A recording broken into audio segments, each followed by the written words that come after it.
James Ham here, 1320 Kings Insider. Did I miss something? I'm chuckling because we were having a conversation during the break about Danny Ainge and why he stopped coaching. And I was going to ask, was that the reason? Or was it because Robert Horry threw a towel in his face? Yeah. I mean, I heard some strange ones like, don't ever do that, but it makes me. How you gonna do that? How you gonna do that to the coach? Throw a towel in his face. One story I heard was Penny literally showed up to a game and said, "Man, I forgot my shoes." And they're like, "Well, we got like a whole room full of shoes." And he goes, "No, I just want those shoes, so I ain't playing tonight." Oh, geez, Penny. Come on, man. It's great. It's like, well, go get Lil Penny. Where's he at? Go get me Lil Penny.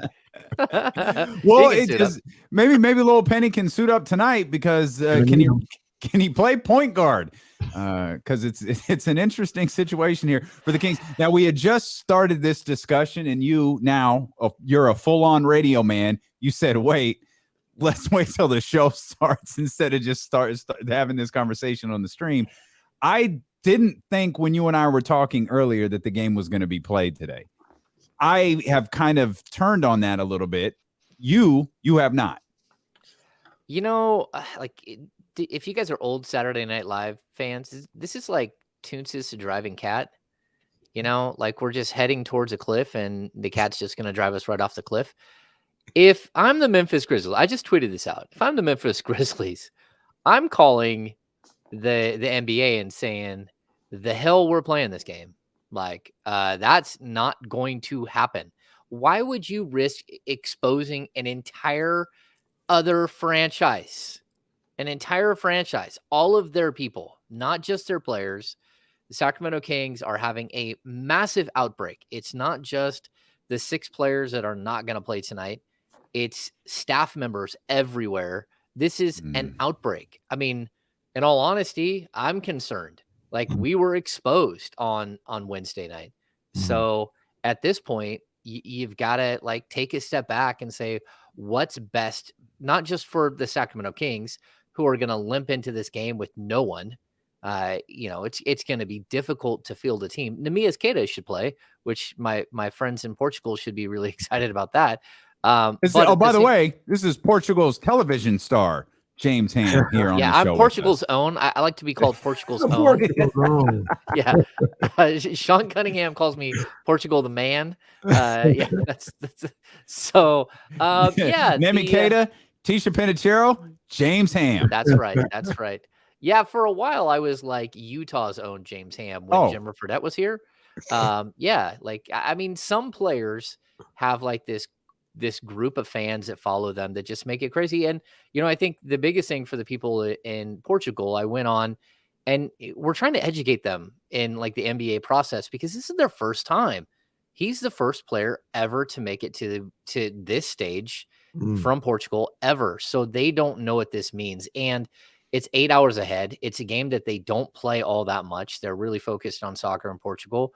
And it's just all foreign to them, literally and figuratively. And so I enjoyed going on and explaining because, one of the questions was, well, I'm sitting there and I'm waiting to go on and I can barely hear the producer in my ear. I'm like, man, I can barely hear you. You need to turn yourself up. So he turned himself up. I mean, he was so light. And then they put me on. So I'm listening to the broadcast that I'm about to go on and they're not speaking English. And I'm sitting there. I told you guys that I don't speak the Portuguese. Like I don't know like anything. So I'm sitting there, and then out of nowhere, he starts speaking English when I hear my name a couple of times mixed in with a bunch of words that I can't understand. And then boom, they come on. They start asking me questions. They had thick accents, but I can understand what they're saying. And so it was fun. But it's about educating an entire nation of people who don't really understand the NBA process. And one of their questions was like, the Sacramento Kings have been a mess forever. Should we be concerned? And the answer is no. I don't think so. I'd have been yes, gravely concerned. No, because I think the Kings have done a really nice job with the development of De'Aaron Fox and with Tyrese Halliburton and Davion Mitchell. Some guys fall by the wayside, but they also aren't NBA players. That's just the way it goes. When you're drafting players in the second round, you're taking gambles on players. The Kings usually miss in the second round. Even when they do get it right, they trade guys like Gary Trent to the Portland Trailblazers for like a bag of I think it was like Voodoo Donuts and like a small bag of cash. So, so to me, it's actually a really good spot for him because Damian Jones is only under contract for this season. Tristan Thompson's only under contract for this season. So it's possible he'll be the third center next season. And then Alex Len is only under contract for one more year too. And then there's a possibility if he develops and becomes a player that the Kings think he can become, because the Kings are really high on Neemias Queta, that he could slide right in and actually eat some minutes. So again, this happened in the podcast last night. I don't know how we got here, but now we've burned like 6 minutes on Neemias Queta. But we love Neemias Queta. I do too, man. Neemias Queta's playing tonight. Like, I mean, he better be. Well, if there's a game, he's playing. Almost guaranteed. But to that point, and we'll get to today's Kings as well, but like these are the things where, like when you talked about like the greatest show on court or whatever, like your experiences with Portugal, that's what it was when you had Vladi and Peja and Hidu, and like why we got people listening, you know, way overseas and in a country that I can't pronounce or anything like that, because they grow the game that way. Coming to the Sacramento Kings for a long time, the Kings were global because of that type of having those type of international players on the team. So it's coming back around now with being Portugal's finest. When we did the happy hour on the Kings beat, at the very end, a guy spoke up and said, "Hey, I'm in the Czech Republic." And we're like, "Wait, what time?" He said it's 4:30 in the morning here, which meant he'd been on the happy hour from 2:30 to 4:30. Like, shout out to that guy for being dedicated. But yeah, there are fans, Sacramento Kings fans, all over the globe, and part of it is because of this, and because they've had a lineage of going out and bringing in players from foreign-born players. Sometimes it hasn't worked at all. Yorgos Papagiannis, wink, wink. But for the most part, I think that they've had some pretty good success. Well, however this shapes out tonight, James, it'll certainly be interesting. We believe Neemias Queta will be a big part of it. There's a chance Jahmias Ramsey could be the starting point guard for this team. We've got issues with Tyrese Halliburton and Chimezie Metu, both on the injury report, even as of 20 minutes ago, that aren't related to health and safety protocol issues. For Tyrese, it's his back. For Chimezie, it's his knee. What does this game look like tonight if it's played? Well, I mean, I looked at the injury report this morning, and that was, the Apollo Creed meme where his dude is saying, throwing the damn towel. That's what, to me, that's what those guys being put on the injury report were. They're saying, look, we can't field a team. Like, do not do this. We can't field a team. You need to back up and take a look at what's happening here. And so you throw a couple extra guys on the injury report. So now you can't even guarantee that you have enough players. It could also be that if they had too many players, they couldn't sign the one guy that they're rumored to be signing out of the G League that, I don't even know if he's in the G League at this point. They don't have enough players. So, I mean, I'll look at it this way, though. If Halliburton does play, you do still have a starting lineup of Halliburton and Buddy Hield. You got Mo Harkless, Tristan Thompson, and Harrison Barnes on the front line. Like, Doug should be able to field a team if Doug isn't in health and safety protocols. Well, that was the next thing I was going to ask you. Is like, I don't know. We would know by now, wouldn't we? If like, because it keeps saying staff. We would know if it was the freaking coach, wouldn't we? I hope so, but again, we're running out of people to tell us anything. I mean, like this has become a situation. And so my biggest thing is, look, what is today? Are we 8 days away from Christmas? Yeah. Like, what are we doing here? Like, are we going to ruin everyone's holiday here? Are we going to fill up an arena filled with people when it ain't going to be filled? And let's be, well, of course not. Are we going to put 7,000 fans in an arena? Yeah, but I think like the NBA has truly become like the canary in the mine shaft. Like when something starts happening in the NBA, it's only a matter of time before it happens in real life, outside of the NBA, outside of the league, around everywhere. I was talking to my son earlier today, and Rudy Gobert got such a bad rap for everything that happened. When he touched everyone's mics, and then boom, he ends up being positive, and he probably saved a couple 100,000 lives.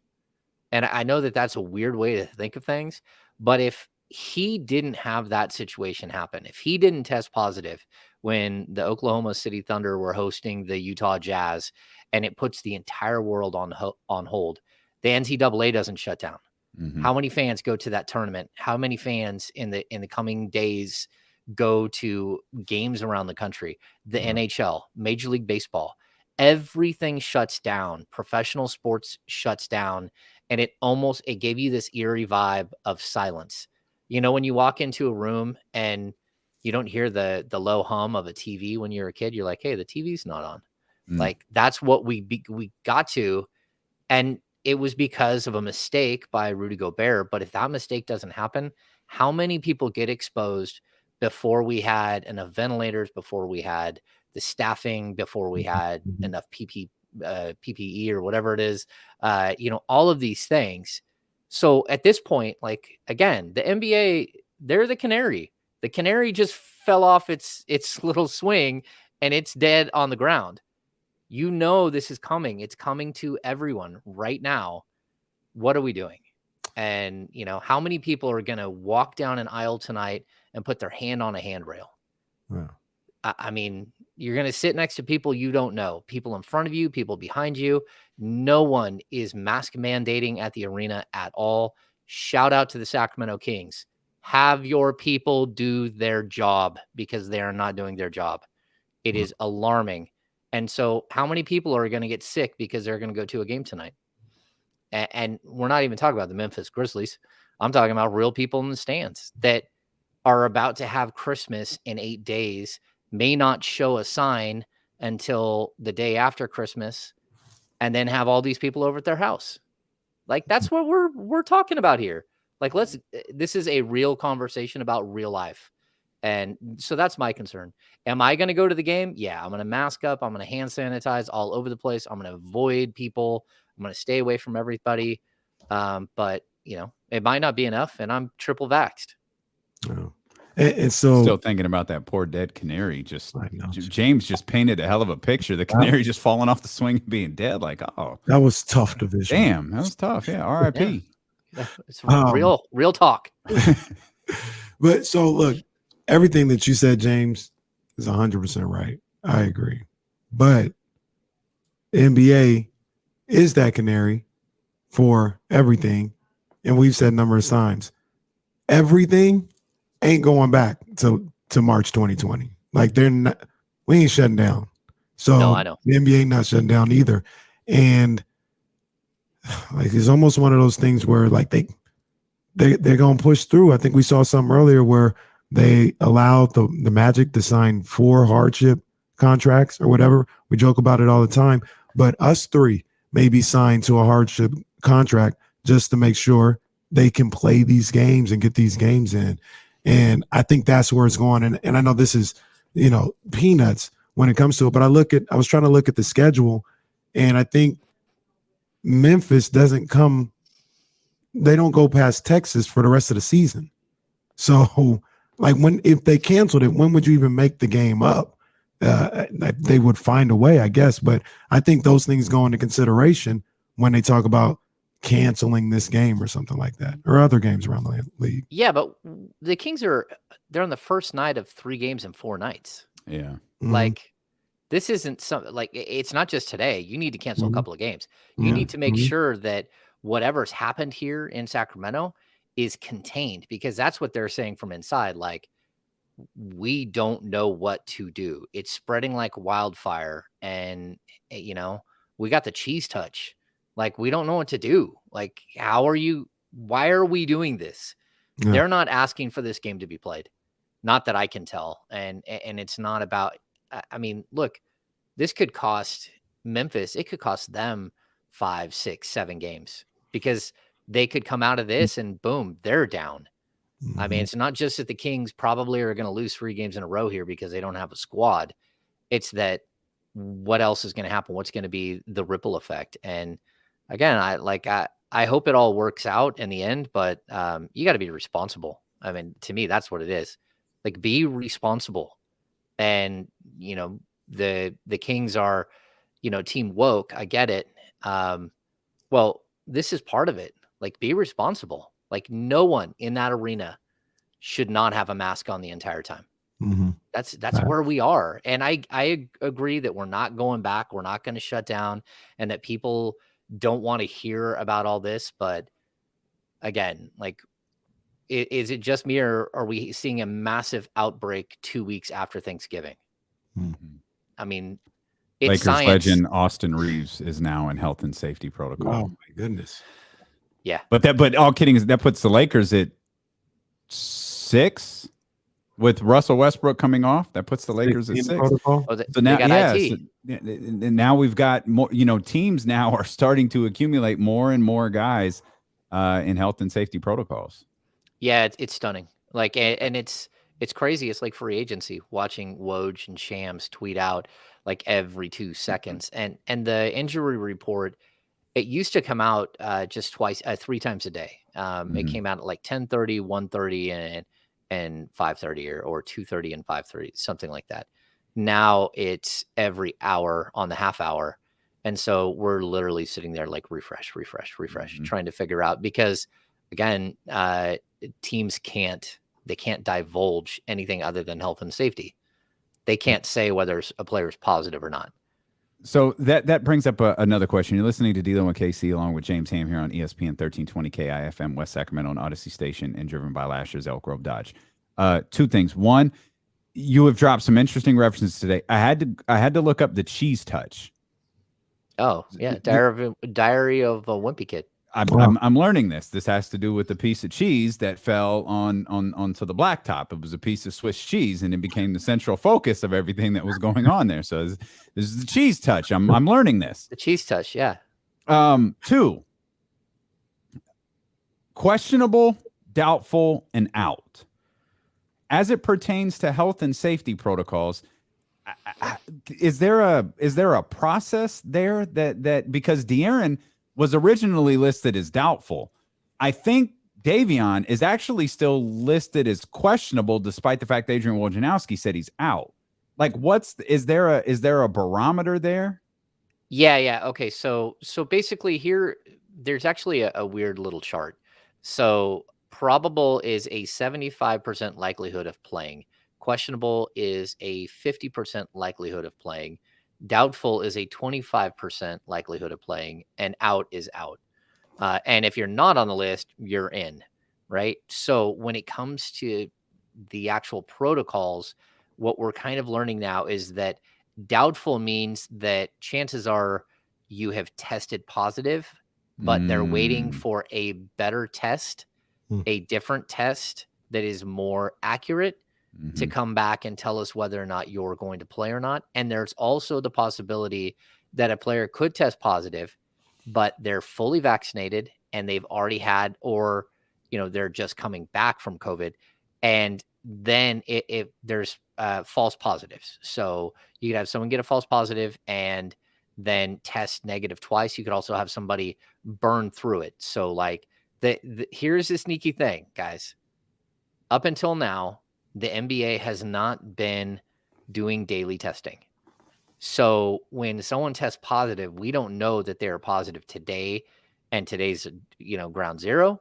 Some of these guys we know because they've tested them 4 times this week, and all of a sudden, boom, they're positive. But they're doing that because we're in panic mode.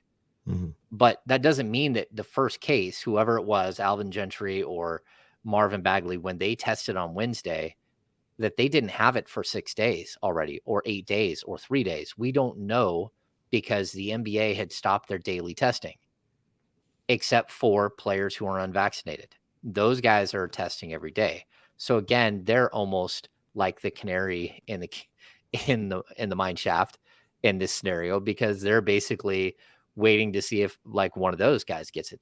And here's the other thing. Are we just tempting fate and just relying on the fact that we're dealing with a bunch of 19 to 38-year-old men that are in peak physical condition, and that nothing is going to happen to these guys? They'll be okay. They're incredible athletes. Are we just waiting for one of them to not be okay? Because what happens then? And whose fault is it then? It's tough. I know what you mean, but wasn't De'Aaron not okay? Like I don't know that he went into great detail, but De'Aaron was sick. Well, like I can tell you that Harrison Barnes wasn't that sick, but his wife and his mother were both extremely sick, and he almost had to take Brittany to the hospital. Like, he was in panic stage back before that was the bubble. The bubble, right? Yeah, it was before the bubble. Yeah. So a lot of these guys. So yeah, I mean, at what point do we like it? It's not like there aren't teenagers or 5-year-olds that have died from coronavirus. Like, you can say pre-existing condition all you want. Some of these players have pre-existing conditions. The fact that they're professional athletes, that doesn't change the fact that there aren't diabetics out there on the court, that there aren't people with heart murmurs or other issues that they don't tell us about. I mean, we have no idea. And so again, we're just tempting fate here. And we're just going to rely on the fact that it hasn't happened yet. But if it does, like, that's not what any of us want. That's just bad. But 800,000 people are dead in America alone. And that number is even skewed. So it's way more than that. And worldwide, it's, millions and millions of people. We're tempting fate here. And I hope that you don't come to a Kings game a couple of days before Christmas and we lose a couple of fans because they had a game and somebody got sick. It's just, to me, it's tough. To clear the protocol and do all this other stuff, you have to test negative for 2 straight days or something. What is it it's 2 negative tests within a 24-hour period. And then on top of that, that's for vaccinated players. For unvaccinated players, I think the protocol is much different. I think it's like 5. It's a lot. I think you're automatically out for, like, it might be 10 days if you're unvaccinated. And I mean, we're going to see, because I guarantee you that 1 or 2 of these guys that have tested positive for the Kings were, I know that coming into the season, there were 3 players who were unvaccinated. So yeah, you don't want to be that guy, right? Okay. I don't want to, do you know that those 3 still are? I think at least one of them, I believe one of them was in the process of being vaccinated, like had already had 1 shot. But again, no one is giving us, I mean, it's a HIPAA violation. Like, if we're hearing stuff, we're hearing it from someone who's hearing it from someone, and that kind of stuff. But yeah, from what I know, like, one of the people who was unvaccinated was in the process, like, had 1 shot. So what's the answer then? What's the answer to this? Well, I think when you have clusters like this, and now the clusters are all over the league, I mean, we have to contemplate shutting down. And I know people don't want to hear that, but you got to contemplate shutting down for a week or for 2 weeks and trying to. It's not the people who don't want to hear. It's the NBA. Right. I think fans. I think fans at this point are like, hey, whatever. It's the NBA that's like, ain't gonna be me. Well, that was my point when we first came on. Like, this is not the Kings' call. This is the NBA 100%. I have been there at the arena when we were under protests with this Stephon Clark shooting outside the arena, where people were beating on the doors. And I think we locked 3,000 fans in the building and then shut the doors. And so you had, I don't know how many thousands of protesters, but they were mixed with like 14,000 Kings fans that were waiting to come in the building. So then we have this issue where you've protected the inside of the building and the people who got in the door first, but then you have all your fans outside who are now in harm's way in the middle of what at times had become like a really ruckus protest. Sometimes it was peaceful and it was fine. Other times it was not. And so it was a really, really weird situation, but the NBA was on hand. They were there. They had a representative in the building saying, we're pressing on. We're pressing on. And it's like, really? We're going to press on and they're like, well, when are we going to make up this game? It was, that was late in the season. It was an awkward situation, but we know at that point, the only one who can hit the red button is Adam Silver. He's the only one that shuts down the game, and it's up to him. And he's looking at, I think he looks at NBA arenas like a military general looks at like the military. You have your platoons, and then you have your squad leaders within the platoons. And so you could lose an entire squad, but you still got 5 more squads. And so that platoon leader only lost, 20%. And you just keep going up the ranks until the percentage is so small that they don't see it. But at this point, like, how many people in the league right now? I mean, it was 63 or 60. I was on with the guys in Portugal. It was 63 announced, and then Bobby Portis like minutes before, and then the snowball hit. So what are we at? Like 100 plus, 80, 90? I don't know. It's a lot. It's a lot. Jeez, man, this is like me and Damien continue to say, this thing is hulking up.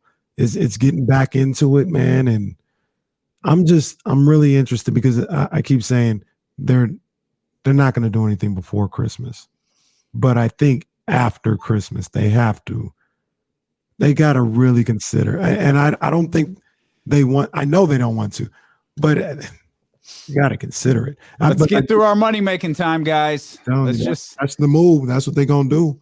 I even think they would close arenas before they stop games, though. I guess, yeah, but I mean, look at how they're not even considering the fans at this point. They're just looking at their players. See, that's the disconnect here. Again, that's where the canary in the mine shaft, like, they're not looking at the fans. They're just panicking over whether or not they're going to have enough players to play a game. And like this kid who's going to come in, if they do sign, I don't even know what his name was. I looked. I think it was Justin Robinson. Oh yeah, Justin Robinson. Okay, right. Well, he comes in like he's desperate to get in the league. He's so desperate, he's willing to run into a burning building, because that's what this is. It's a burning building. This thing's on fire. You got an entire cluster of COVID positive tests, and he wants in the league that bad. He's willing to risk it. And then at the same time, she got Lou King was with the Kings on Monday in Toronto. He flew into Toronto and met the Kings, and then he didn't come back to Sacramento with them. He flew to Oklahoma City to join the Stockton Kings, where he was in the starting lineup with Neemias Queta, Jemias Ramsey, and Robert Woodard on Wednesday. Boom. Thursday, he tests positive. So how many people have been touched by the Lou King bubble? Like, we don't even have time for contact tracing now. Like, we're talking about Neemias Queta playing. He just played with a COVID positive player, which of course half the Kings did, because half their roster's gone and they're all in the same locker room, giving Doug Christie the game ball. Well, I mean, no, the coach, like, we go back to Monday night. If swear to God, you're going to get there and it's going to be Lindsey Harding. Lindsey Harding on the sidelines. Look, if Alvin tested positive, let's just say latest Tuesday morning, they were all together for hours on Monday. All of them, coaches and players. So I'm not saying they're all positive, but contact tracing, that is the essence of contact tracing right there. I think it triggered late Tuesday night. I think that's when the first positive. So the Kings flew back overnight. They left Monday night from Toronto.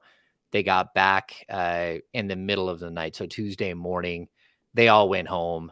And then I think at some point they had to come back to like there is some sort of protocol with road travel and stuff like that where you actually you've got to test your players and your staff and all that stuff again. So yeah, I think you guys are missing the most important, not the most important part. You're missing the biggest storyline tonight, and you can take this to NBA TV with you tonight, James. Buddy Hield is not in health and safety protocols. It's his birthday, and the roster's depleted. James, make it rain. Going down tonight. It's going down. Yeah. What's the record for 3-point attempts in a game? And you might not have a coach to reel you in. I said this is adult league. This is going to be adult league. There is no coach on the sidelines. There's just Buddy's dropping 50 tonight. Man, to be honest with you, I want like Plastic Man and Doug. Go ahead and suit up. You got Stacey Augmon hiding over there, man. Go out there with Stacey Augmon, Doug Christie. Let's go. Look, I even said this. The crazy thing about it, and we've been critical of how Buddy plays and him not shooting well and all this other stuff. But I mean, if they're going to play the game tonight, yeah, I kind of want Buddy taking 30 shots tonight. Like, beat him up. One time only. Take 30 shots, Buddy. It's funny too. Like we talked about this. Like everyone's like, "Oh, let's get Keita in the game. Let's get Keita in the game." All the good folks out in Portugal. He's about to, if he does play, he's about to run up against the biggest grown man in the NBA. Like, so we joke around about Buddy, but if Dylan Brooks is playing, like, what are you gonna do? Like, he's gonna put the clamps. Like that. This is a good team. Don't dribble, Buddy. Yeah. And Ronnie keeps making Mormon jokes in like, I'm not Mormon, people. I have a suit. I'm wearing a suit and tie because I'm going on NBA TV. See, Roddy's a child. It's BTR's in there, letting them fly. He's having fun. BTR is in there. Record for 3-point attempts in a game is 24 by Klay Thompson. That record dies tonight at the Golden One Center. Get on this. Buddy, the game on. Buddy is just rubbing his hands together like, oh yeah. He blew out the candles. He looking like Birdman. He blew out the candles on that cupcake last night and was like, oh, this wish is coming true today. Wish is coming true. I mean, I hope what you suggested doesn't happen. You've got a long drive. I really hope you don't get on the road and then get a call from Rasan as you're getting out on I-5 saying, hey, James, turn around. Yeah, go ahead and turn that thing around. Yeah, I hope that everyone's safe. That's all I hope. And I hope that all these guys get better quick. And, it's a good group of guys. But I also hope that everyone in the arena takes it serious tonight because the NBA is showing you that this thing is here and it spreads so fast. So wear your stuff. Man. Yeah, wear your mask. Hit like crazy. I do. I even have. I saw this on the Kings Beat podcast. You could also see James Ham in his COVID Santa Claus mask. If you subscribe to the Kings Beat channel on YouTube, many of you are watching on YouTube right now. Just open another browser, go to youtube.com and search the Kings Beat there, and you can see the COVID mask beard, Santa beard, and that is in fact what you're wearing this evening. Probably not because I've got to do TV and the beard. Famous. It gets really hot up in even here. More famous. Yeah. So. Yeah, it's a full mask though, which is cool. So I got one for me and one for my 14-year-old, so we can go Christmas shopping and mess around this week. The still shot for the new podcast, the title shot was you with that. I was like, wow, James is committed to growing this YouTube stream. He did, and Sean with the big smile. Sean with the big smile. That's why I loved it. Yeah, that's good stuff. That's good stuff. Well, I know you got to get on the road. We'll let you go, Casey. We'll keep going. Well, we're following. We're following you. We'll see what happens. We'll be refreshing the injury report coming up here in 7 minutes just to see what it looks like. Yep, over and over and over again. That's right. All right, guys. Well, happy holidays, everyone, and be safe out there. Yeah, we appreciate you, Hammer. James Hammer.